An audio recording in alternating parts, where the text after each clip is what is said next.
Bienvenue dans notre deuxième épisode sur la data science. Aujourd'hui, nous allons passer à la pratique en explorant un exemple simple de code. On va utiliser le Python, l'un des langages populaires en data science. Suivez avec nous pour charger, analyser des données et en tirer des conclusions. C'est plus facile que vous ne le pensez. Voici un exemple simple de code Python. Ce script prend deux nombres en entrée, les additionne, puis affiche le résultat. Dans ce script, nous utilisons input pour permettre à l'utilisateur d'entrer deux nombres, sous forme de chaîne de caractères. Nous utilisons float pour convertir ces chaînes en nombres décimaux. Nous additionnons les deux nombres. Nous utilisons print pour afficher le résultat. Comme vous voyez, j'ai pris 2 et 3 nombres et le résultat est 5.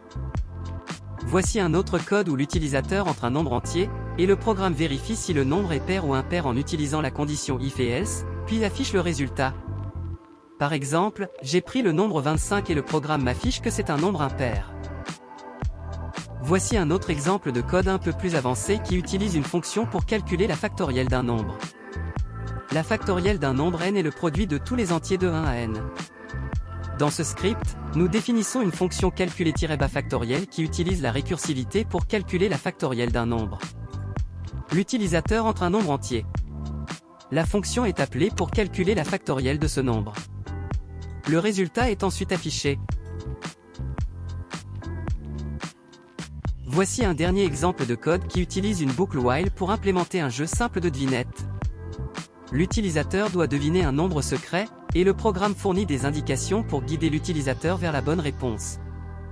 Dans ce script, un nombre secret est généré aléatoirement entre 1 et 7. L'utilisateur est invité à deviner le nombre secret à l'aide d'une boucle while.